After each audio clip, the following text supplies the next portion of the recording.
Oaxaca, 1964, la novia que incendió su propia boda para vengarse del engaño. ¿Hasta dónde puede llegar una persona cuando descubre, el mismo día de su boda, que para el hombre que va a casarse con ella no es amor, sino conveniencia, negocio, una firma en papel?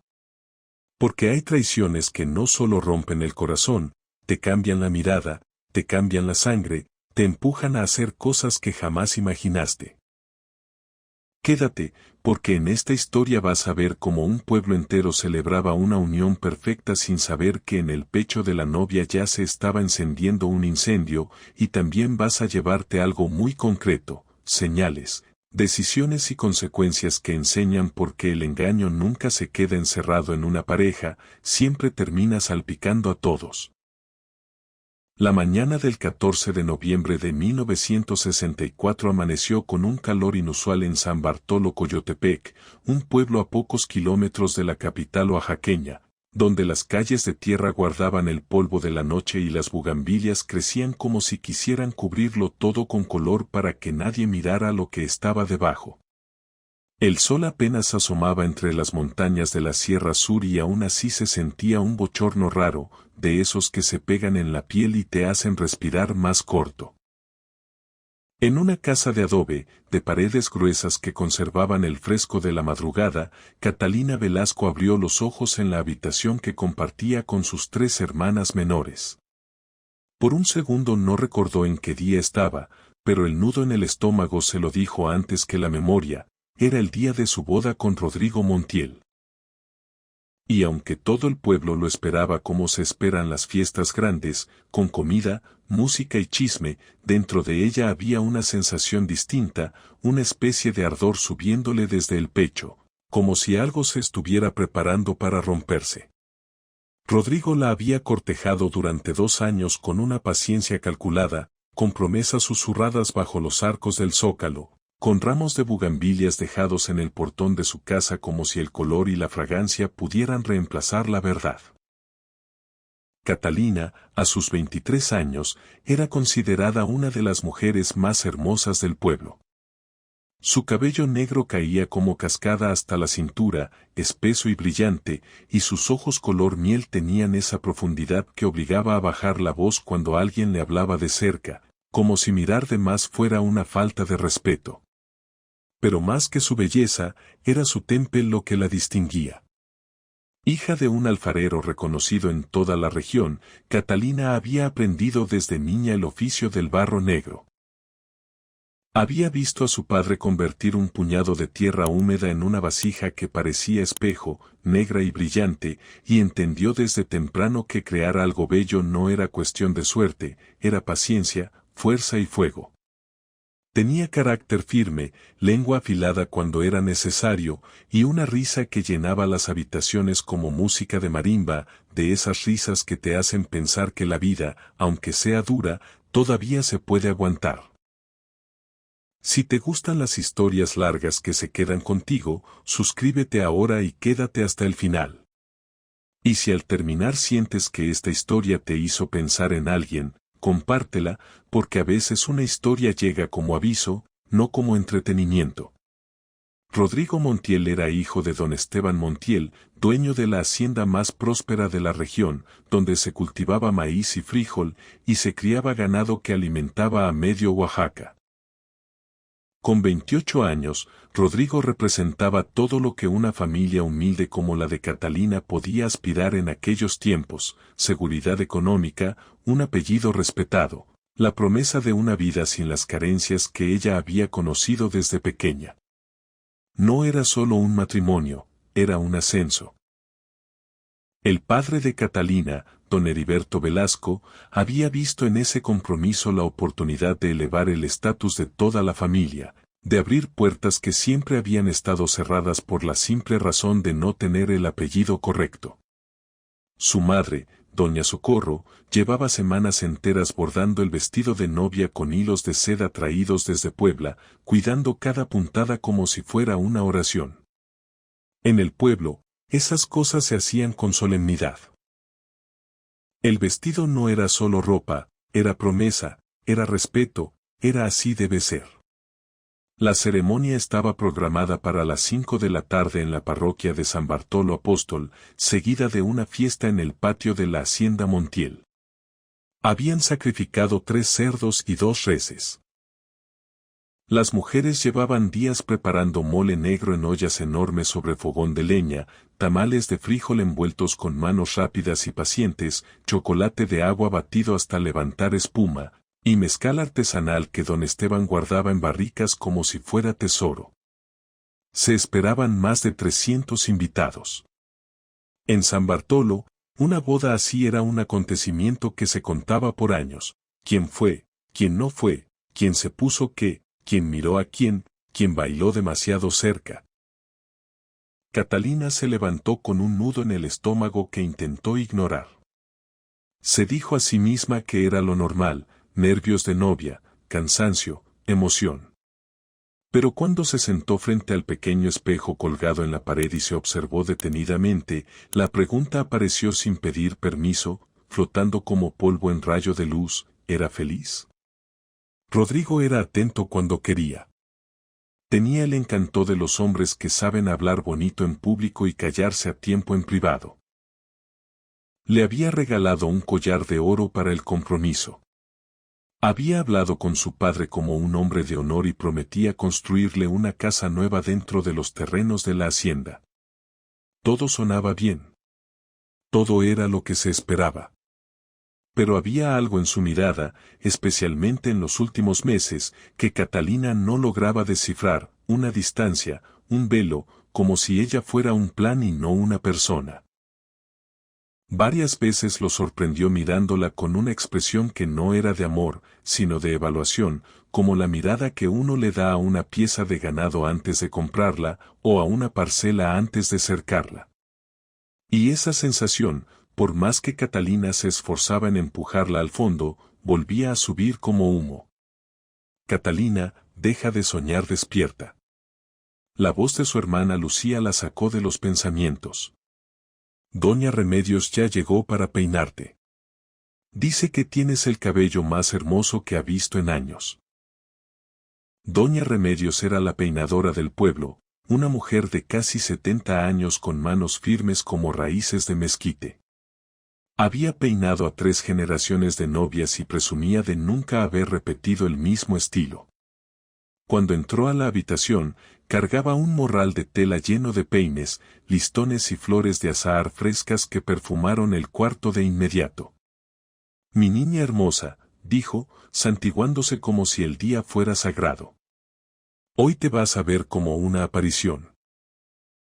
Rodrigo no va a poder creer su suerte. Las manos de la mujer comenzaron a trabajar con disciplina sobre el cabello de Catalina, trenzándolo, acomodándolo, sujetándolo con una seguridad que solo tienen quienes han hecho lo mismo toda la vida.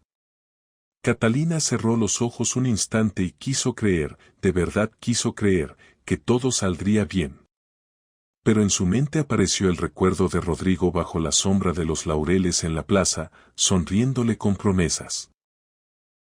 Y ese recuerdo, como si tuviera veneno escondido, se transformó en otro más reciente, Rodrigo llegando tarde a una cena familiar hacía 2 semanas, oliendo a un perfume dulzón que no era el suyo. Catalina lo había notado desde la puerta. En ese pueblo, los olores hablan. Él traía también una mancha de carmín en el cuello de la camisa. Se rió nervioso y dijo que era vino derramado durante un brindis con sus amigos.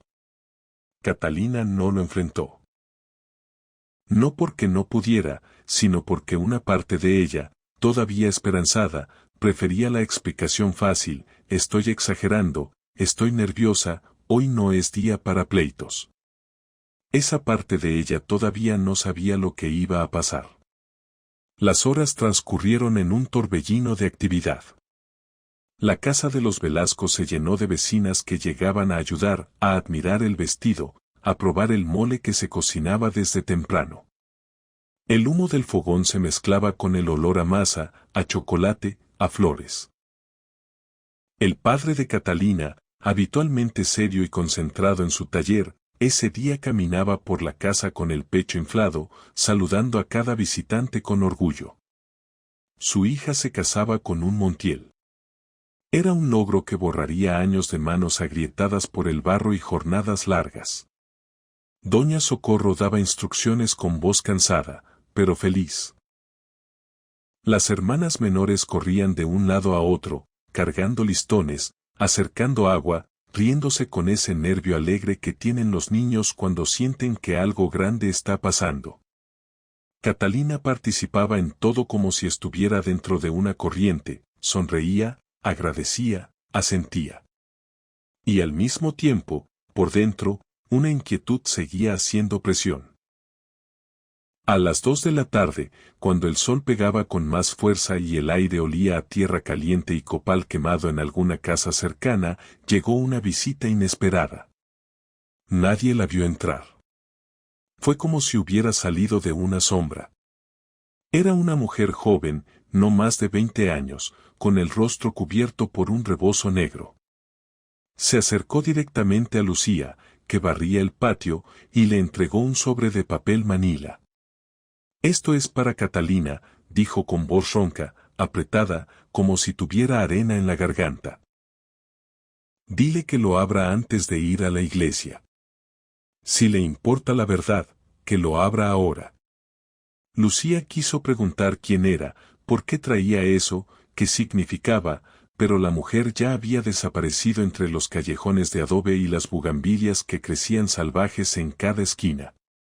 Fue tan rápido que parecía invento, pero el sobre estaba ahí, pesado en las manos.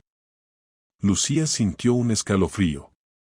No era solo miedo, era la urgencia en el tono de aquella voz, una urgencia que no se finge. Subió corriendo a la habitación donde Catalina terminaba de vestirse. «Catá, una mujer extraña dejó esto para ti. Dijo que lo abrieras antes de ir a la iglesia». Catalina, que ya llevaba puesto el corsé y las enaguas, tomó el sobre con manos temblorosas. No sabía por qué, pero presintió que lo que contenía iba a cambiarlo todo. Sus dedos rasgaron el papel como si estuvieran rompiendo una tela prohibida. Dentro había 3 fotografías en blanco y negro y una carta escrita con letra femenina, apretada y furiosa. La primera fotografía mostraba a Rodrigo besando apasionadamente a una mujer de cabello corto y rizado frente a lo que parecía ser una cantina en Oaxaca de Juárez. No era un beso por accidente, no era un saludo, no era un malentendido, era un beso de pareja, de costumbre, de intimidad. La segunda era todavía más clara. Rodrigo y la misma mujer saliendo de un hotel modesto en la Avenida Independencia, sus manos entrelazadas, sus rostros iluminados por esa felicidad del secreto. La tercera fotografía era la más reciente. Estaba fechada apenas 5 días atrás. Rodrigo abrazando a la mujer en el Parque del Llano, susurrándole algo al oído mientras ella reía. Catalina sintió que el piso se movía bajo sus pies. Las paredes del cuarto parecieron cerrarse. El aire se volvió difícil. Fue como si el mundo, en un segundo, dejara de ser confiable. Con manos que ya no le respondían, abrió la carta. «Catalina, no te conozco, pero no puedo permitir que te cases sin saber la verdad. Me llamo Beatriz Santana. Durante 8 meses he sido la amante de Rodrigo Montiel. No me enorgullezco de ello, pero lo amaba, o creía amarlo». Catalina sintió un golpe seco detrás de los ojos. Siguió leyendo. «Hace 3 semanas me confesó que iba a casarse contigo, que era un compromiso que no podía romper porque su padre lo exigía para mantener buenas relaciones con los artesanos del pueblo. Me dijo que tú eras conveniente, que tu familia tenía influencias que él necesitaba. Me dijo que me seguiría viendo después de la boda, que nada cambiaría entre nosotros. Yo le creí. Pero hace 2 días, cuando le supliqué que cancelara todo y se casara conmigo, me golpeó, me dejó un moretón en la cara que aún duele, y me dijo que yo era solo una diversión, que nunca fui nada más. Ahora entiendo que tampoco tú eres algo más para él. Eres un negocio, un acuerdo. Por eso te mando estas fotografías, porque ninguna mujer merece ser tratada como propiedad. Lo que hagas con esta información es tu decisión, pero al menos ahora sabes con quién te vas a casar. Las lágrimas brotaron de los ojos de Catalina como si llevaran días acumulándose. No era llanto elegante ni silencioso, era llanto de animal herido, de algo que se rompe sin aviso. Lucía la abrazó sin entender cada detalle, pero sintiendo el dolor como si fuera propio. Las fotografías cayeron al suelo. Catalina las recogió una por una, mirándolas de nuevo, memorizando cada detalle. La forma en que Rodrigo se inclinaba hacia esa mujer, la confianza de su cuerpo, el abandono, la risa de ella, esa alegría que Catalina nunca había visto dirigida hacia sí. «No puedes casarte», susurró Lucía, con la voz quebrada. «No después de esto». Catalina no respondió de inmediato. Porque dentro de ella no solo había dolor. Había algo más frío, más pesado. Una rabia que no gritaba, una rabia que pensaba. Pensó en su padre, tan orgulloso. Pensó en su madre, que había cosido el vestido con los dedos adoloridos. Pensó en las vecinas que habían llevado comida, en el pueblo entero esperando verla caminar hacia el altar, en don Esteban Montiel con su seguridad de patrón, en Rodrigo con sus mentiras envueltas en promesas. Se secó las lágrimas con el dorso de la mano y se miró al espejo. Su rostro había cambiado. Ya no era el de una novia ilusionada. Era el rostro de una mujer que acababa de despertar dentro de una pesadilla. Y entonces tomó aire como quien decide no desmayarse, no huir, no regalarle al mundo la imagen de la pobre víctima. Catalina apretó la carta, luego la soltó despacio, como si estuviera dejando caer el último pedazo de inocencia. «Lucía», dijo por fin, y su voz sorprendió a su hermana por lo firme, «ayúdame a terminar de vestirme. Me voy a casar hoy». «¿Qué?». Lucía abrió los ojos como si Catalina hubiera dicho que iba a saltar al pozo. «¿Estás loca? ¿No viste las fotografías?». «Las vi perfectamente», respondió Catalina, y en sus ojos color miel ardía algo que Lucía nunca había visto. «Por eso me voy a casar. Porque ese maldito cree que puede jugar con las mujeres como si fuéramos jarros de barro que se hacen y se desechan. Cree que soy conveniente. Cree que voy a bajar la cabeza. Hoy va a aprender quién soy realmente». Había fuego, sí, pero no un fuego descontrolado. Era un fuego como el del horno donde se cuece el barro negro. El fuego que transforma, el fuego que endurece, el fuego que vuelve imposible la vuelta atrás. Las siguientes horas fueron un teatro perfecto. Catalina terminó de vestirse con la ayuda de su hermana, su madre y las mujeres que entraban y salían del cuarto. Sonrió cuando doña Socorro lloró al verla tan hermosa. Agradeció los cumplidos de las vecinas. Abrazó a su padre cuando él le dijo, con la voz inflada de orgullo, que era su mayor alegría. Nadie notó nada extraño. Nadie vio la tormenta que se gestaba detrás de esos ojos que brillaban demasiado. Catalina aprendió ese día una lección dura: cuando una mujer decide esconder una herida, el mundo casi siempre prefiere no verla. A las 4:30, la casa de los Velasco estaba lista. Todos se movían rumbo a la iglesia. Catalina pidió quedarse un momento para rezar y nadie lo discutió, porque a las novias se les permite un poco de silencio antes de la ceremonia. Se quedó sola en su habitación. Sacó de entre los pliegues del vestido un morral pequeño y guardó las fotografías y la carta como si fueran prueba y cuchilló. Luego bajó a la cocina. Tomó una botella de aguardiente que su padre guardaba para ocasiones especiales y la destapó con manos firmes. Vació parte del líquido en un trapo, empapándolo hasta que el olor fuerte le subió a la nariz. Lo dobló despacio y lo guardó también entre sus ropas. Nadie lo sabría hasta que fuera demasiado tarde. La parroquia de San Bartolo Apóstol estaba repleta. Las bancas de madera crujían bajo el peso de más de 300 personas vestidas con sus mejores ropas. El olor a flores de azahar, nardos y lirios inundaba el espacio colonial con sus muros encalados, y los santos de yeso parecían contemplar la escena desde sus nichos con una mirada fija, impasible, como si ya hubieran visto demasiadas promesas falsas en su vida de piedra. Rodrigo Montiel esperaba al pie del altar junto al padre Anselmo, un sacerdote de casi 60 años que había bautizado a la mitad del pueblo.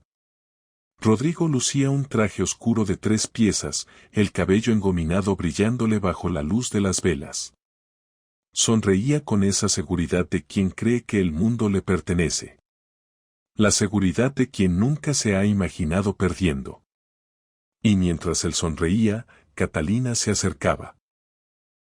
Cuando Catalina apareció en el umbral de la puerta, del brazo de su padre, un murmullo de admiración recorrió la nave. El vestido blanco, bordado con hilos de oro en motivos de flores y grecas, la hacía ver casi irreal. Su rostro, enmarcado por el velo de tul, era una máscara perfecta de serenidad. Nadie podía imaginar el infierno que ardía por dentro. Caminó por el pasillo central mientras un pequeño coro entonaba el Ave María. Cada paso era medido. Elegante. Y cada paso, al mismo tiempo, era una cuenta regresiva.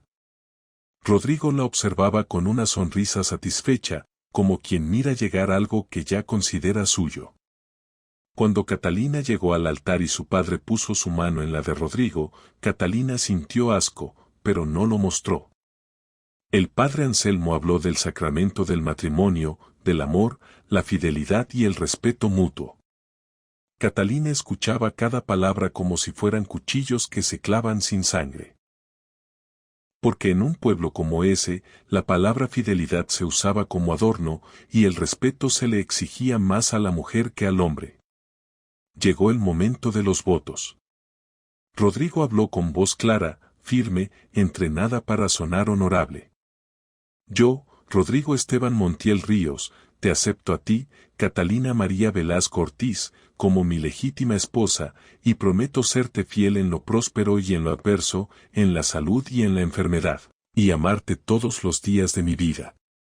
Mentiras. Palabras bonitas como tela encima de la podredumbre. Catalina respiró profundo. Miró a Rodrigo directo a los ojos. Y entonces habló con una calma que cortó el aire. Yo, Catalina María Velasco Ortiz, te acepto a ti, Rodrigo Esteban Montiel Ríos, como mi legítimo esposo, aunque no mereces ni mi nombre ni mi tiempo. Y prometo que recordarás este día por el resto de tu miserable vida. El silencio fue tan pesado que se escuchó un carraspeo al fondo. Por un instante la gente no supo si había escuchado bien. Rodrigo frunció el ceño, confundido. El padre Anselmo tosió incómodo, tratando de creer que eran nervios, una broma rara, un error de lengua. Pero Catalina no estaba equivocándose. Antes de que alguien pudiera reaccionar, metió la mano en el morral escondido y lanzó las fotografías al aire. Las imágenes cayeron como hojas malditas sobre el altar, sobre las bancas cercanas, sobre los pies de los invitados que se agacharon por instinto. Para que todos sepan con quién se estaba acostando este hombre mientras planeaba casarse conmigo, gritó Catalina, y su voz retumbó contra las paredes. Para que sepan que Rodrigo Montiel es un mentiroso, un cobarde, un hombre que usa a las mujeres como si fuéramos mercancía. El escándalo fue inmediato. Gritos, murmullos, gente poniéndose de pie, empujándose para ver las fotos. Algunas mujeres se taparon la boca. Algunos hombres se rieron nerviosos, como quien no sabe si debe indignarse o disfrutar el chisme. Don Esteban Montiel se levantó desde su banca privilegiada con el rostro rojo de furia.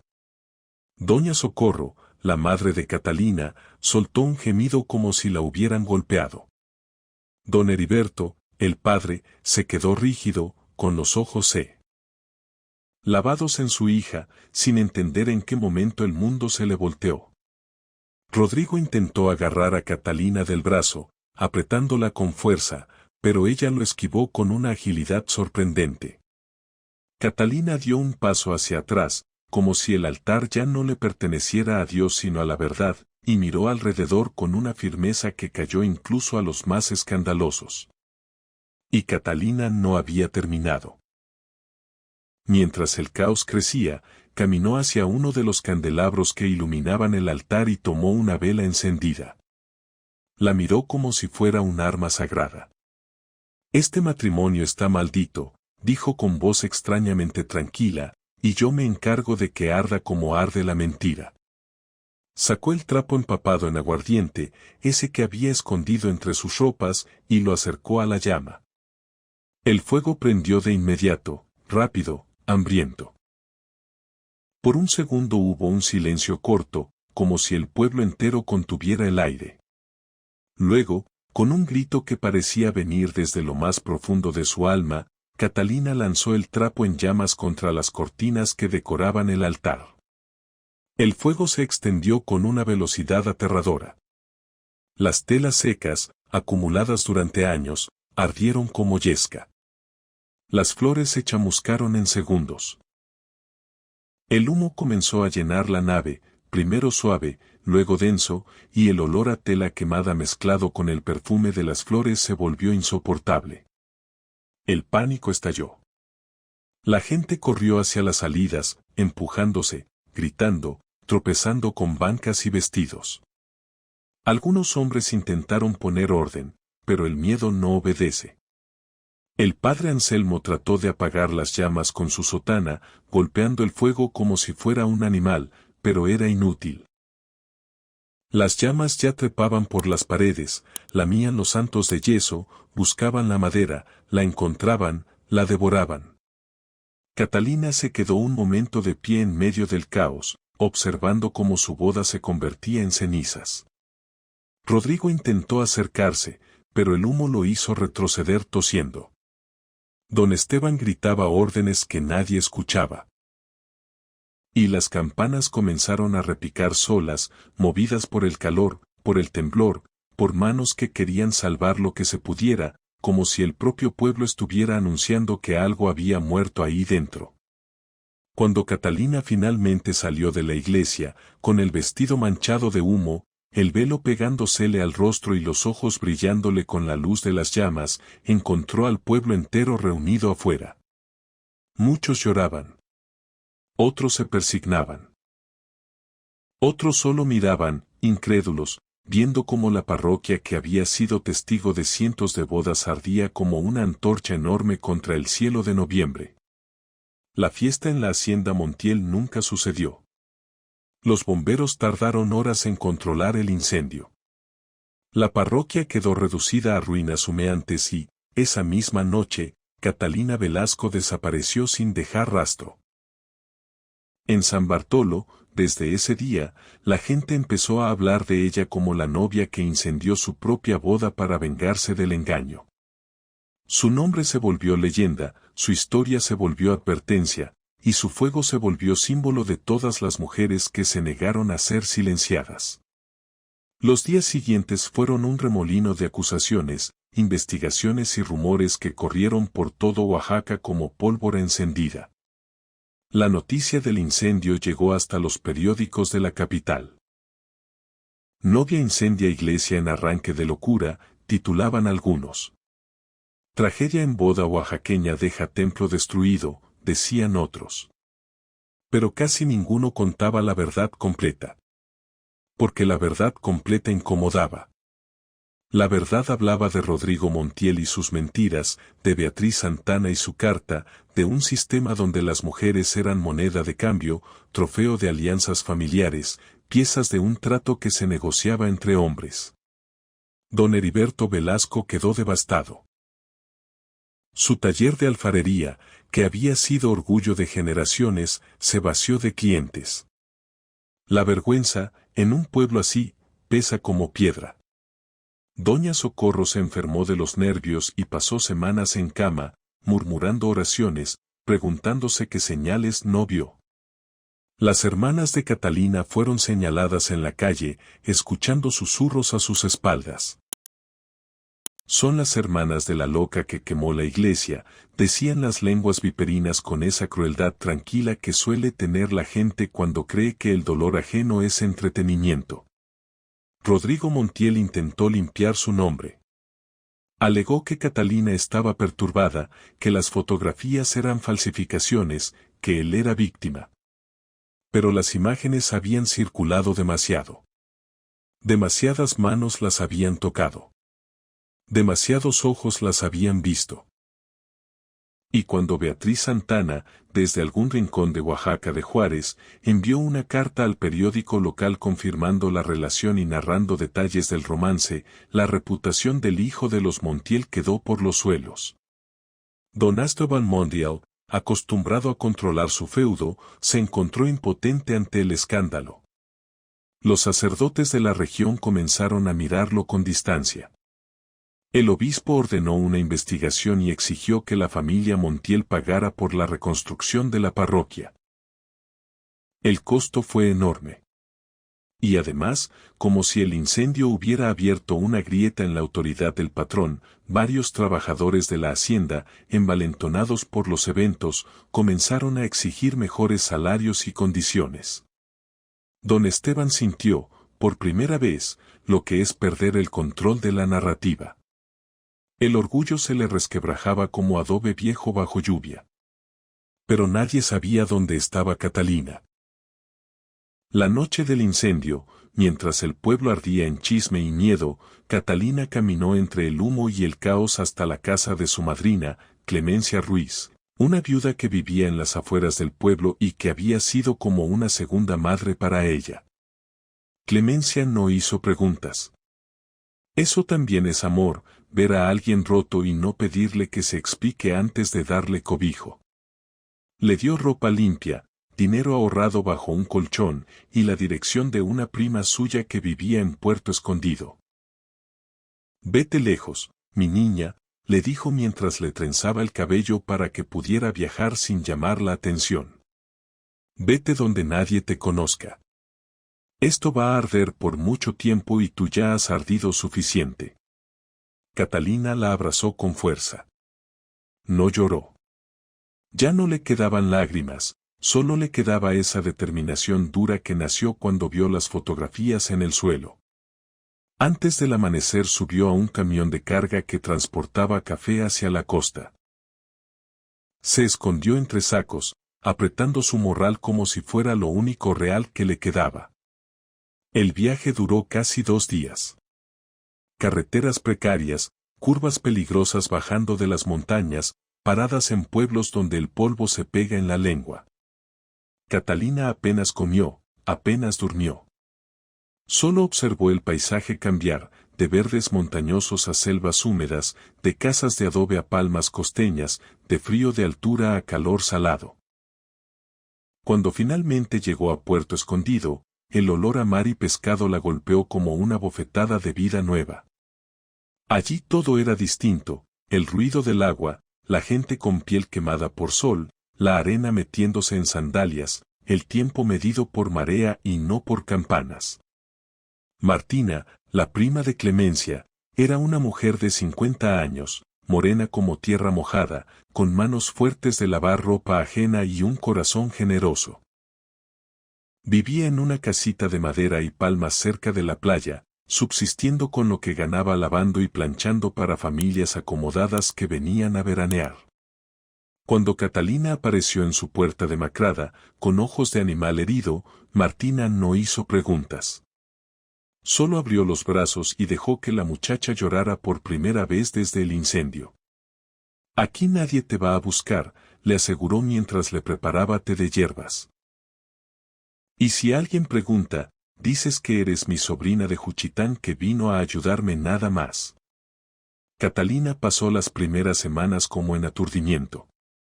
Se levantaba con el sol, ayudaba a Martina con los quehaceres, caminaba por la playa cuando el calor apretaba. El océano era una presencia constante, rugiente, como si hablara un idioma que Catalina empezó a entender poco a poco.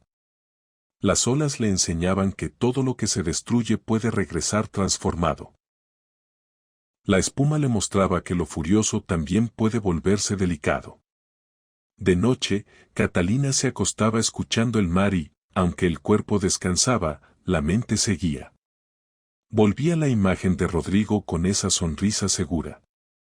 Volvía el altar, el fuego, los gritos. Y, a veces, lo que más dolía, la cara de su padre, esa mezcla de orgullo roto y confusión. Catalina entendió que una decisión puede ser justa y dolorosa al mismo tiempo. Y vivir con eso también es parte del castigo. Poco a poco comenzó a sanar, pero no de manera bonita ni pareja. Había días en que se sentía fuerte y días en que se sentía vacía. Había mañanas en que el mar le parecía promesa y noches en que el mar le parecía juicio. Recordó a la niña que moldeaba barro junto a su padre, a la joven que se reía sin medida, a la mujer que soñaba con viajar más allá de las montañas. Y una tarde, caminando por el mercado del puerto, vio algo que la detuvo en seco. Un puesto vendía artesanías de barro negro de Oaxaca. Las piezas eran toscas, mal terminadas, sin ese brillo profundo que su padre había perfeccionado. Catalina sintió una punzada de nostalgia mezclada con indignación. Esas piezas están mal hechas, le dijo al vendedor, un hombre regordete que mascaba tabaco. Él la miró con desdén. ¿Y tú qué sabes? Catalina respiró hondo. Sé que el barro negro necesita cuidado. Sé que hay que pulirlo con paciencia antes de meterlo al fuego. Sé que si lo quemas de manera desigual se quiebra con el primer golpe. El hombre la observó con sorpresa. Nadie en Puerto Escondido hablaba así de barro negro. Si eres tan experta, ¿por qué no las haces tú?, la retó. Esa pregunta cambió todo. Catalina regresó a casa de Martina con una idea creciendo como semilla obstinada. Esa noche, mientras escuchaba el rugido del mar, decidió que no iba a seguir escondiéndose ni viviendo como víctima. Iba a reconstruirse, pero no como la mujer que fue antes, sino como la mujer que decidiera ser después. Con el dinero que le quedaba compró arcilla de una cantera cercana.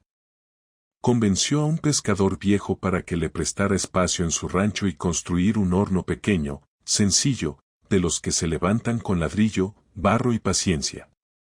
Durante semanas trabajó como poseída, moldeando con manos que ya conocían el oficio desde la infancia.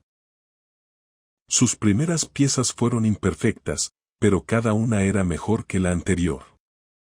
El brillo empezó a aparecer poco a poco, como si el barro también estuviera aprendiendo a confiar otra vez. Martina la observaba con admiración y preocupación. Había algo casi obsesivo en la forma en que Catalina se entregaba al trabajo, como si no estuviera haciendo vasijas, sino reconstruyéndose pedazo por pedazo. Catalina, mi niña, le dijo una tarde al ver que sus dedos estaban rojos y con pequeñas heridas, el barro es paciente, pero tú no tienes que castigarte así. Catalina siguió puliendo una jarra sin levantar la mirada. No me estoy castigando, tía Martina. Me estoy salvando. Y era verdad. Cada pieza era resistencia. Cada objeto brillante era una declaración silenciosa, sigo aquí, sigo siendo capaz, no me rompieron del todo. Las piezas empezaron a venderse en el mercado. Primero pocas, luego más. Los turistas que llegaban buscando algo auténtico encontraban en lo de Catalina algo que no sabían explicar. No era solo técnica, era presencia. Era como si esas vasijas contuvieran historia. Pasaron meses. El escándalo de San Bartolo comenzó a apagarse como brasa olvidada, aunque nunca se apagó del todo. La parroquia fue reconstruida lentamente con el dinero de los Montiel y las limosnas de los fieles. Rodrigo intentó casarse con otra mujer, pero la familia de ella rechazó la propuesta. La mancha ya estaba. Eventualmente se fue a trabajar a la Ciudad de México, donde nadie lo conocía y donde creyó que podría empezar de cero. Beatriz Santana desapareció del mapa. Unos decían que se había ido al norte. Otros que se metió a un convento. Nadie supo la verdad. En San Bartolo, la gente seguía contando el incendio como si fuera cuento ajeno, hasta que dejó de ser noticia y se volvió leyenda. En medio de ese silencio, la vida golpeó a los Velasco de la forma más dura. Don Heriberto, destrozado por la ausencia de su hija y el peso de la vergüenza, enfermó gravemente. Una tarde de julio, intentando concentrarse en una tinaja que no le salía bien, se desplomó. Un infarto fulminante. Doña Socorro quedó viuda y con 3 hijas que mantener. Lucía tuvo que dejar la escuela para coser ropa ajena y ayudar en la casa. El apellido Velasco, que había sido sinónimo de excelencia artesanal, ahora cargaba una tragedia que no pedía permiso para quedarse. Cuando la noticia de la muerte de su padre llegó a Catalina, meses después, a través de una carta que Martina recibió de Clemencia, algo se rompió dentro de ella. Se encerró en su pequeño taller junto al mar y lloró 3 días. Lloró por su padre, por lo perdido, por las palabras que no se dijeron. Lloró también de rabia. Porque su padre murió creyendo que ella lo había deshonrado, cuando lo único que hizo fue negarse a ser parte de una mentira. Después de esos 3 días, Catalina salió distinta otra vez. Había tomado una decisión. No iba a seguir escondida. No iba a permitir que otros escribieran su historia como la loca o la vergüenza. Iba a regresar a Oaxaca, no a San Bartolo, pero sí a la capital. Iba a abrir su propio taller y demostrar que una mujer podía ser artesana reconocida sin necesitar el apellido de un hombre ni la aprobación de un pueblo. Martina intentó disuadirla. Es peligroso, le dijo. Los Montiel pueden buscar venganza. La gente no olvida. Catalina la abrazó con cariño, pero con esa firmeza de quien ya decidió. Ya viví el fuego, respondió. Lo peor no es el fuego. Lo peor es vivir apagada. En octubre de 1965, casi un año después del incendio, Catalina llegó a la ciudad de Oaxaca con una maleta de ropa, 3 cajas de piezas de barro negro cuidadosamente envueltas y una determinación que se notaba en la manera en que sostenía la mirada. Rentó un cuartito en el barrio de Xochimilco, lejos del centro turístico, donde el alquiler era barato y las preguntas escasas.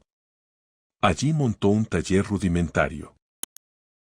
Una mesa firme, herramientas simples, el horno pequeño adaptado y el olor a arcilla húmeda ocupando el espacio como hogar. Su primera clienta fue una anciana zapoteca que vendía hierbas en el mercado de abastos. La mujer vio las piezas y reconoció, sin necesidad de discursos, la mano de alguien que sabía. ¿Quién te enseñó a trabajar así?, preguntó. Mi padre, respondió Catalina, con un nudo en la garganta. Heriberto Velasco. La anciana abrió los ojos. Eres la hija de Heriberto, la que. Carolina no huyó de la frase. Sí. Soy yo. Hubo un silencio pesado. Luego la anciana asintió lentamente. Tu padre era el mejor. Y tú heredaste su don. Olvídate de lo que la gente dice, hija. El barro no miente. El barro conoce las manos que lo trabajan y tus manos son buenas. Esa bendición inesperada fue el comienzo de algo nuevo. La anciana corrió la voz. Poco a poco Catalina recibió encargos, pocas tazas, un par de platos, una jarra. Nada grande al principio, pero suficiente para comer y pagar renta. Su reputación crecía por una razón simple, calidad y verdad. No prometía lo que no podía dar. No decoraba la realidad. Trabajaba. Un día un comerciante de arte popular de la Ciudad de México visitó Oaxaca buscando artesanías auténticas para una galería nueva. Alguien le habló de una artesana extraordinaria en Xochimilco. Cuando llegó al taller de Catalina, quedó impresionado. Las piezas eran perfectas, con un brillo profundo, y había algo más en el ambiente, la presencia de una mujer que parecía haber sobrevivido a cosas que la gente normal no sobrevive sin quebrarse. Estas piezas son excepcionales, dijo el comerciante. Quiero representarte. Quiero llevar tu trabajo a galerías importantes. Catalina lo miró directo. Hay algo que debes saber. Mi nombre es Catalina Velasco. Quizás hayas oído hablar de mí. El hombre titubeó. Claro que había oído. Todos habían oído. Pero volvió a mirar las piezas. Volvió a mirar las manos. Y tomó una decisión práctica, pero también humana: tu pasado es tu pasado. Tu arte es tu presente. Trabajemos. Ese fue el punto de quiebre. En los años siguientes, las piezas de Catalina comenzaron a aparecer en galerías de México, Guadalajara, Monterrey. Periodistas la buscaron. Y Catalina, en lugar de esconderse, fue honesta. No con dramatismo, sino con una calma que solo da el tiempo. Sí, incendié mi propia boda, decía cuando le preguntaban, y lo hice porque una mujer no es una propiedad. Su franqueza la convirtió en símbolo inesperado. Otras mujeres comenzaron a escribirle cartas. Mujeres atrapadas en matrimonios fríos. Mujeres engañadas. Mujeres que necesitaban ver que era posible sobrevivir y reconstruirse. Catalina respondía cada carta a mano. No daba sermones. No prometía milagros. Solo decía la verdad. Que el dolor existe, que la vergüenza impuesta es una herramienta de control, que el trabajo digno puede ser salvación y que la vida, aunque te quemen el altar, puede volver a levantarse si tú decides hacerlo. Mientras tanto, en San Bartolo Coyotepec, la parroquia reconstruida nunca recuperó su esplendor original. Los viejos del pueblo decían que el lugar estaba marcado, que el fuego dejó un fantasma de humo rondando entre las bancas. La hacienda Montiel entró en declive. Don Esteban murió en 1968 amargado y solo, viendo cómo su poder ya no se obedecía igual. Rodrigo regresó brevemente para el funeral y se fue en cuanto pudo, como quien huye de un olor que le recuerda la vergüenza. Las hermanas de Catalina crecieron y se casaron. Lucía nunca perdonó completamente a Catalina por el escándalo, pero guardaba un orgullo silencioso cuando escuchaba hablar del éxito de su hermana en la ciudad. Doña Socorro vivió hasta los 80 años, siempre con un retrato de su esposo junto a la cama y un rosario entre las manos. En sus últimos días, cuando la memoria comenzó a fallarle, preguntaba por Catalina como si todavía fuera niña: ¿dónde está mi Catá? ¿Por qué no viene? Catalina no regresó a San Bartolo durante años. El peso del pasado era demasiado. Pero en 1975, 11 años después del incendio, recibió una carta de clemencia. La madrina estaba enferma, moribunda, pedía verla una última vez. Catalina cerró su taller por una semana y emprendió el viaje de regreso. Cuando el autobús entró a San Bartolo al atardecer, Catalina sintió el nudo viejo en el estómago. El pueblo había cambiado poco, las mismas calles, las mismas casas, las mismas bugambilias. Pero ella ya no era la misma. Ya no era la joven de 23 que caminó hacia una boda falsa. Era una mujer de 34, curtida por sol, trabajo y silencio, con ojos que ya no bajaban la mirada ante nadie. Las miradas la siguieron mientras caminaba hacia la casa de Clemencia. Algunos la reconocieron de inmediato. Otros solo vieron a una mujer de ciudad. Los chismes empezaron antes de que llegara. Clemencia estaba en su lecho de muerte, diminuta y frágil, pero sus ojos brillaron cuando vio a Catalina. Mi niña, susurró, sabía que vendrías. Catalina se arrodilló junto a la cama y tomó sus manos huesudas. Aquí estoy, madrina. Clemencia apretó los dedos con la fuerza que le quedaba. ¿Fuiste feliz, Cata? Dime que fuiste feliz después de todo. Catalina pensó en los años frente al mar, en las piezas hechas con manos sangradas, en el éxito ganado con esfuerzo, en las cartas de mujeres agradeciéndole por ser valiente. Sí, madrina, respondió con una sinceridad tranquila. Fui feliz. Soy feliz. No fue fácil, pero encontré mi camino. Clemencia sonrió y cerró los ojos. Murió esa misma noche en paz, con la mano de Catalina entre las suyas. El funeral fue pequeño pero emotivo. Algunos vecinos se acercaron a darle el pésame. Otros la evitaron como si aún tuviera fuego en la ropa. A Catalina, por primera vez, no le importó. Después del funeral hizo algo que nadie esperaba, caminó hacia las ruinas de su antigua casa familiar. La propiedad había sido vendida para pagar deudas. Ahora era un lote vacío lleno de maleza. Catalina se paró donde había estado el taller de su padre. Cerró los ojos y pudo oler el barro, escuchar la voz de don Heriberto explicándole cómo pulir una vasija. Sintió paz, pero también una punzada. Luego caminó hasta la parroquia reconstruida.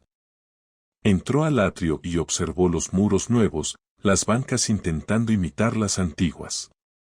Todo era diferente, pero el espacio todavía contenía el eco de aquel día, el eco del grito, el eco del fuego, el eco de la liberación.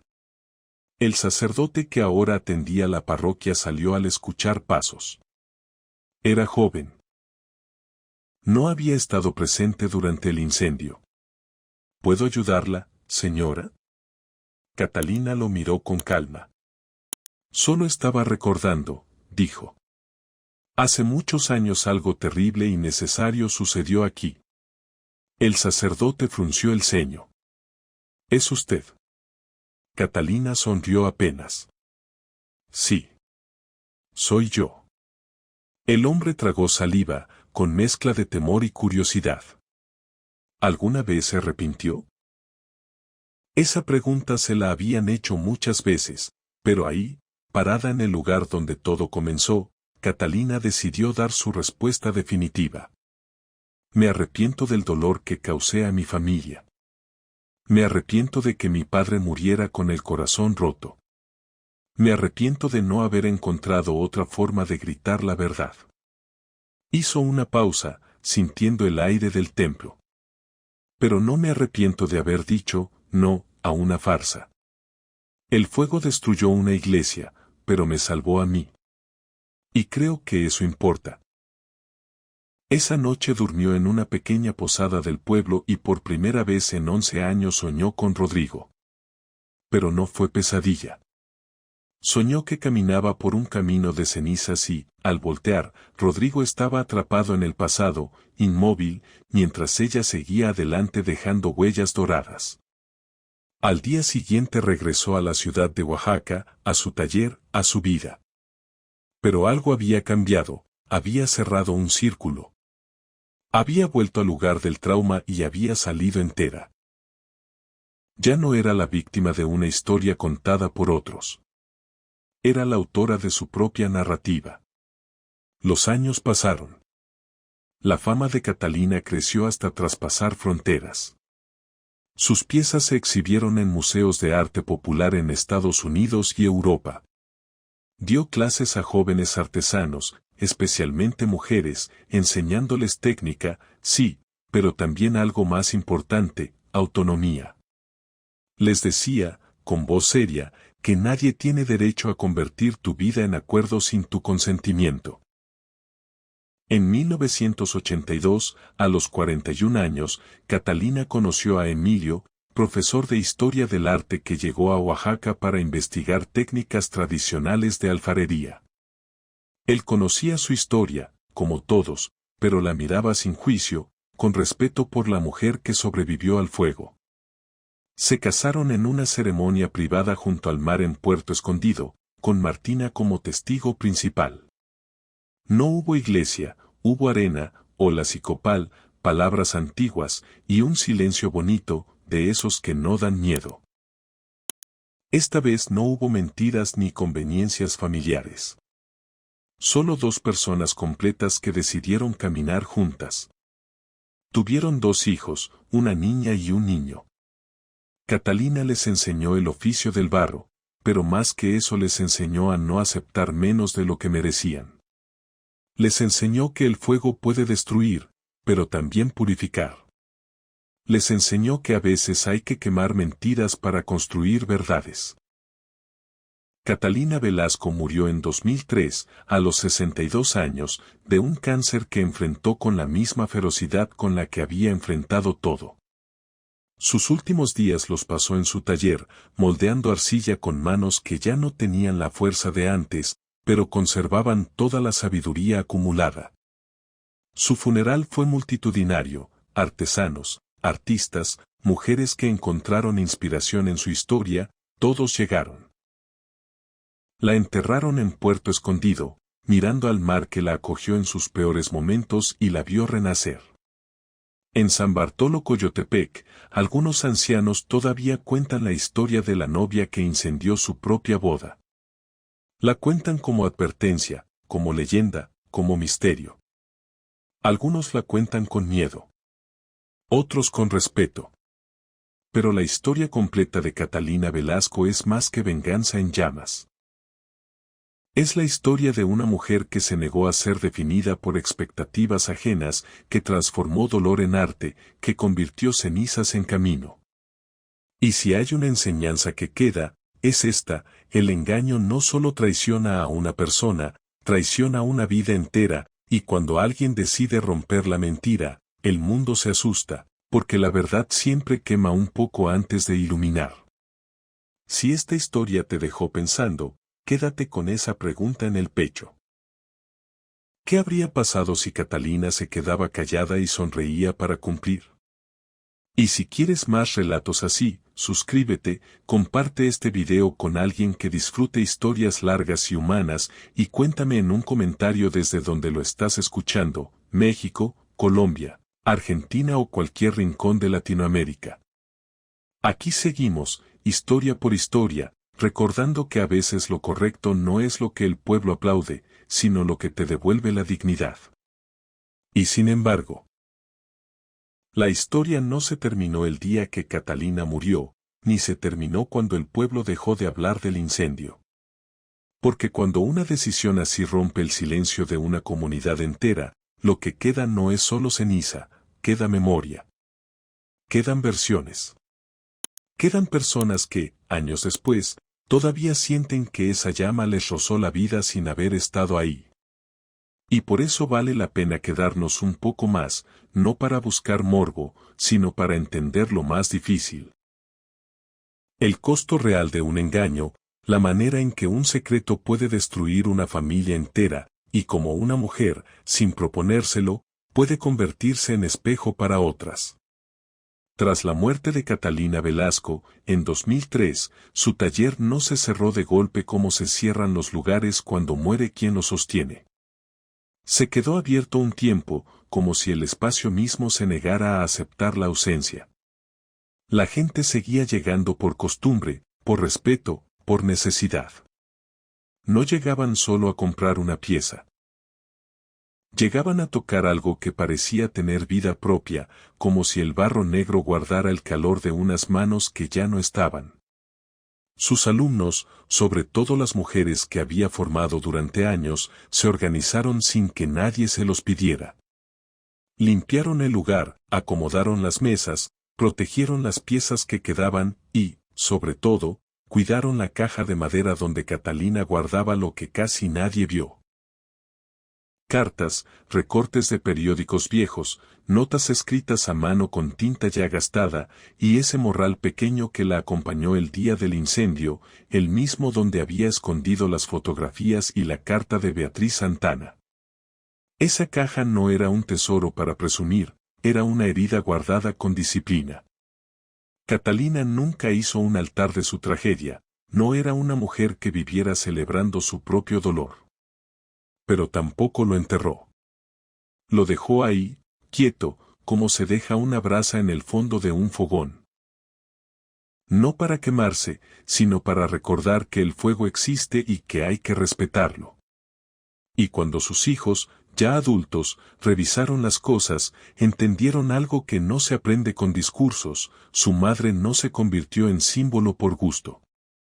Se volvió símbolo porque, en un mundo que le pedía obediencia, ella eligió verdad, aunque le costara caro. Durante los días posteriores al funeral, llegaron más personas de las que la familia esperaba. Llegaron artesanos de otros pueblos, comerciantes, mujeres que Catalina solo conocía por carta. Algunas viajaron horas. Algunas llegaron con niños. Algunas llegaron solas, con la mirada bajita y las manos apretadas, como si todavía les diera pena estar ahí. Pedían ver el taller. Pedían prender una vela en silencio. Pedían hablar con los hijos, no para idolatrar a Catalina, sino para decir algo sencillo: su mamá me ayudó sin conocerme. Y lo más fuerte era que muchas decían lo mismo con palabras distintas: no era que Catalina les hubiera resuelto la vida, era que Catalina les había devuelto el derecho a nombrar lo que vivían. A veces ese es el primer paso para salir de una jaula, ponerle nombre a los barrotes. Entre todas esas visitas hubo una mujer mayor que llegó con una bolsa de manta. Tenía el pelo canoso, la piel curtida por sol, y caminaba con calma, como quien ya no tiene prisa porque aprendió que la vida no se arregla corriendo. Traía una pieza pequeña de barro negro envuelta en trapo, una jarrita sencilla. Dijo que Catalina se la había regalado años atrás, cuando ella era joven y estaba a punto de cometer un error. No explicó más delante de todos. Solo pidió un momento a solas con los hijos. Ya dentro del taller, con el olor a arcilla y a copal flotando, la mujer respiró hondo y soltó una frase que se quedó temblando en el aire: Catalina me salvó la vida sin tocarme, sin meterse a mi casa, sin gritar. Me salvó porque me hizo sentir que no estaba loca por sospechar. Y luego añadió algo todavía más duro: lo que la gente llama escándalo, a veces es una alarma. Y uno decide si la apaga o si la escucha. Sus hijos, con el tiempo, entendieron que había dos maneras de ver la historia de Catalina. La primera era la que el pueblo repetía como leyenda: la novia que quemó la iglesia. La segunda era la que vivía debajo, silenciosa, una mujer que cargó por décadas una mezcla rara de orgullo y culpa, porque sabía que había dicho la verdad, pero también sabía a quien lastimó en el camino. Y esa mezcla fue parte de su humanidad. Catalina nunca se pintó a sí misma como santa. Lo decía sin adornos cuando alguien, en entrevistas viejas, intentaba hacerla quedar como heroína perfecta. Ella siempre regresaba al mismo punto: no me aplaudan el fuego. Entiendan el engaño. Y esa frase, aunque suene simple, era una enseñanza completa. En los años 80 y 90, cuando su nombre ya era conocido en galerías, cuando ya había viajado, cuando ya la invitaban a dar pláticas, Catalina aprendió a protegerse de otra cosa. De la gente que quería usar su historia como espectáculo. Llegaban reporteros buscando una frase fuerte, buscando que ella reviviera el incendio para vender titulares. Llegaban curiosos pidiendo que les cuente con detalle cómo ardió el altar, que sintió al ver el humo. Catalina a veces los miraba en silencio y les decía algo que los descolocaba: ¿y si mejor hablamos de por qué una mujer puede llegar a ese punto? Porque Catalina sabía que el morbo es fácil, pero la raíz es incómoda. Y lo incómodo rara vez da dinero rápido, pero sí cambia personas. Por eso, cuando hablaba, no se quedaba en el fuego.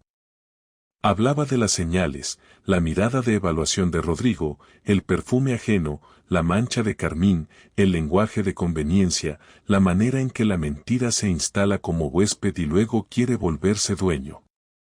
Y también hablaba de lo que casi nadie quería escuchar, que ella no se levantó esa mañana queriendo incendiar nada. Que ella, como muchas, se levantó pensando que su vida iba a seguir el camino correcto. Que la decisión se fue construyendo minuto a minuto, con cada palabra que leyó en esa carta, con cada fotografía que la obligó a mirar de frente un amor que no era suyo, con cada recuerdo de su madre cosiendo el vestido, con cada mirada del pueblo. Catalina decía que el fuego no aparece de la nada, el fuego es la última salida cuando se te cierran todas las puertas por dentro. Esa frase, dicha sin metáforas rebuscadas, le movía el piso a quien la escuchaba, porque obligaba a preguntarse, ¿cuántas veces le pedimos a alguien que se calle por el que dirán hasta que ya no puede más? En su taller, Catalina solía hacer algo que pocos notaban, pero que sus alumnos recuerdan con claridad. Cuando una joven llegaba nerviosa, con miedo de equivocarse al moldear, Catalina no la regañaba. Le ponía un pedazo de barro en las manos y le pedía que lo apretara con fuerza. Siente esto, decía. Si lo aprietas de más, lo deformas. Si lo aprietas de menos, no toma forma. La vida se parece. Ni obediencia ciega, ni rabia sin dirección. Firmeza. Era su manera de enseñar sin sonar como maestra de escuela. Era directo. Era humano.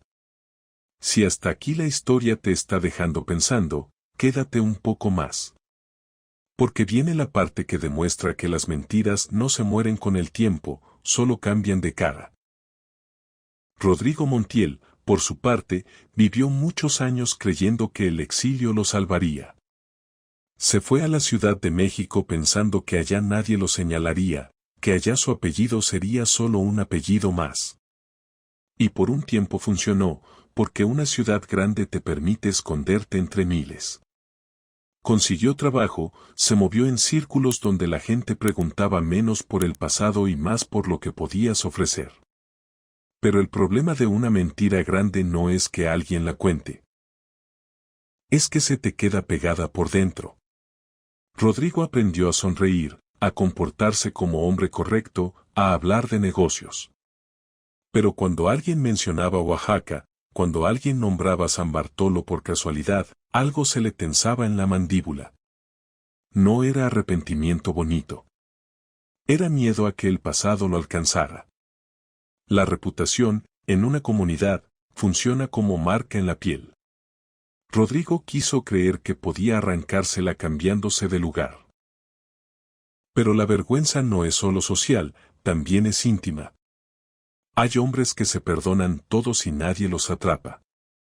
Rodrigo, durante mucho tiempo, se contó a sí mismo que Catalina estaba loca, que ella era la exagerada, que el incendio fue una tragedia causada por una mujer inestable. Eso le permitía dormir. Le permitía no enfrentarse a lo esencial, que usó a dos mujeres como si fueran objetos, y que el día en que una se negó a ser objeto, el mundo le ardió en la cara. Y aunque en la Ciudad de México nadie lo escupiera en la calle, él sabía. Él lo sabía cada vez que una relación le duraba poco, cada vez que una mujer le pedía compromiso y él se ponía frío, cada vez que alguien hablaba de respeto y él se quedaba callado para no delatarse. Mientras Rodrigo intentaba rehacerse, Catalina se rehacía de verdad.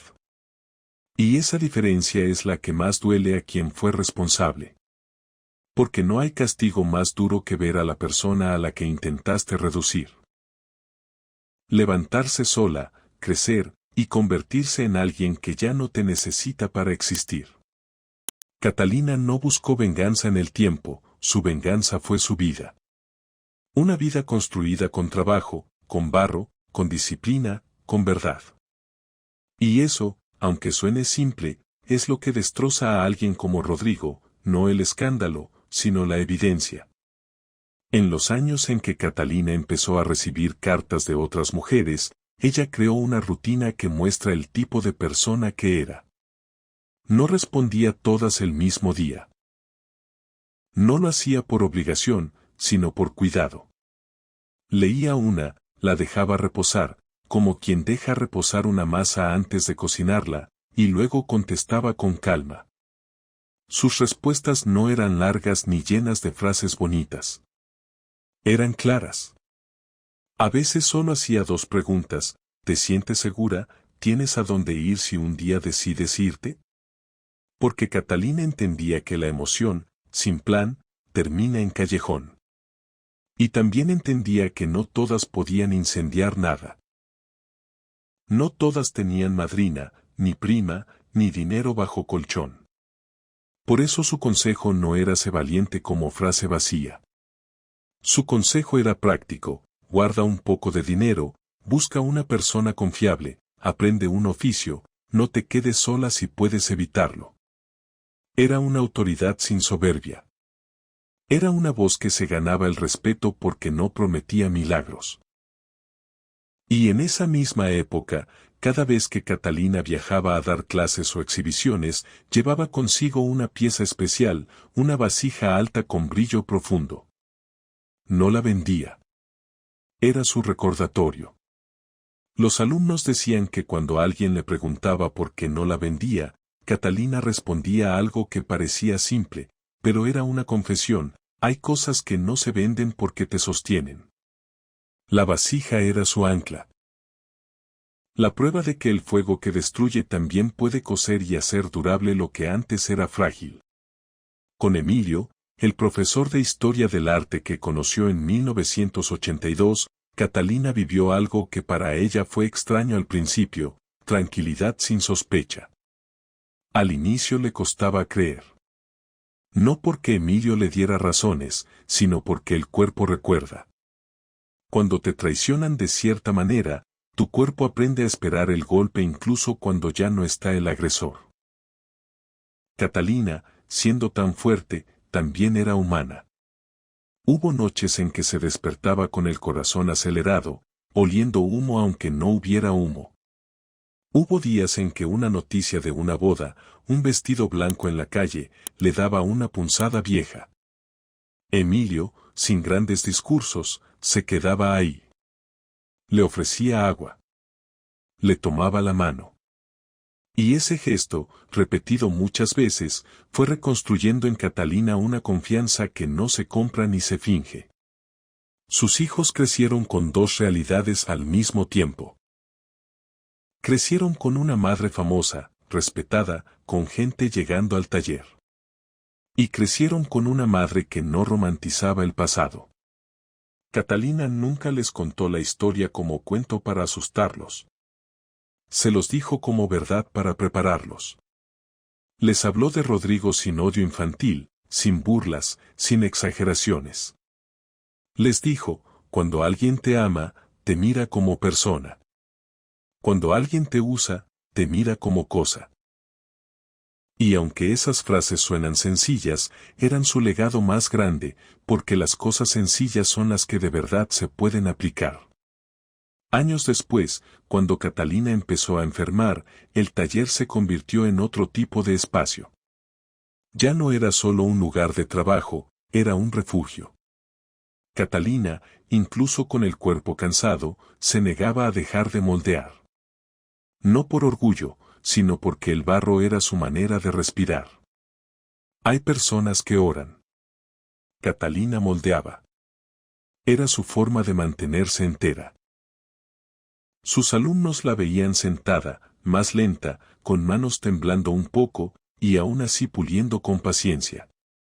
Y ahí está una de las imágenes más fuertes de esta historia, aunque no tenga fuego ni gritos: una mujer que se hizo famosa por un incendio, terminando su vida en silencio, haciendo brillar barro negro con un cuidado casi tierno. Como si estuviera diciéndole al mundo, sin palabras: el fuego fue una vez. La vida fue todos los días. Cuando murió, el mar de Puerto Escondido siguió sonando igual. El sol siguió saliendo. La gente siguió casándose en iglesias y en playas. Pero algo quedó en el aire de quienes la conocieron, la certeza de que el respeto no es una palabra bonita para decir en una ceremonia, sino una práctica diaria. Y esa certeza, curiosamente, también llegó de vuelta a San Bartolo Coyotepec, aunque allá nadie quisiera admitirlo en voz alta. Con el paso de los años, algunos sacerdotes y vecinos comenzaron a hablar del incendio con menos veneno y más silencio. La historia se fue suavizando, no porque el acto dejara de ser grave, sino porque la gente empezó a entender el contexto. Ya no era solo la loca que quemó la iglesia. Empezó a ser la mujer que descubrió el engaño. Y en un pueblo donde por generaciones se normalizaron ciertas cosas, esa diferencia era enorme. Porque un pueblo no cambia por un decreto, cambia por historias que lo obligan a mirarse al espejo. Hubo una época en que, cada noviembre, algunas mujeres del pueblo llevaban flores al atrio de la parroquia reconstruida. No lo anunciaban. No hacían ceremonia. Solo dejaban flores. Algunos lo tomaban como devoción. Otros como superstición. Pero la verdad era más sencilla, era una manera de pedir perdón por el silencio, por las miradas, por los susurros que le cayeron a la familia Velasco. Era un perdón tardío, sí. Pero era algo. Y a veces eso es lo único que queda cuando el daño ya se hizo. Si tú te estás preguntando por qué contar esto tan largo, ¿por qué no cortar la historia justo en el incendio? La respuesta es esta, porque la vida real no se detiene en el momento más espectacular. La vida real sigue, y es en lo que sigue donde se ve quién era cada persona. Rodrigo siguió como pudo, escondiendo. Don Esteban murió amargado. La hacienda cayó. La madre de Catalina envejeció con preguntas. Lucía vivió con orgullo mezclado con enojo. ¿Y Catalina? Catalina siguió creando. Eso es lo que define a alguien. No el momento en que explota, sino lo que hace después. Ahora piensa en la escena inicial, Catalina frente al espejo preguntándose ¿soy feliz? Esa pregunta, que parece pequeña, se volvió el inicio de todo. Porque mucha gente vive sin hacerla. Mucha gente vive cumpliendo sin mirar el fondo. Y a veces la vida te obliga a mirarlo con una carta, con fotos, con una verdad que llega sin avisar. La enseñanza fuerte que deja esta historia no es que hay que quemar iglesias ni que hay que vengarse. La enseñanza es más dura y más útil, una relación que nace de conveniencia y mentira siempre termina cobrando factura, y cuando te tratan como propiedad, lo primero que se quema no es un edificio, es tu dignidad. Si no la defiendes, nadie la defiende por ti. Y también deja otra enseñanza, incómoda pero necesaria, el que dirán ha destruido más vidas que muchos incendios. Porque el que dirán hace que la gente aguante humillaciones, aguante golpes, aguante traiciones, aguante la vida encogida. Catalina eligió lo contrario. No lo hizo perfecto. No lo hizo sin dolor. Pero eligió no vivir encogida. Y por eso, aunque su acto haya sido extremo, su historia sigue siendo un recordatorio de algo básico, la verdad duele, pero la mentira pudre. Si quieres más historias así, contadas con calma, con tensión y con consecuencias reales, suscríbete y acompáñame. Comparte este video con alguien que disfrute relatos largos, de esos que se te quedan en la cabeza cuando apagas la pantalla. Y si te nace, deja un comentario diciendo desde dónde lo estás viendo. Porque estas historias, aunque nacen en un pueblo, terminan tocando a gente en todas partes. Y a veces eso es lo más importante, sentir que no estás solo cuando te toca escoger entre callar o vivir de verdad.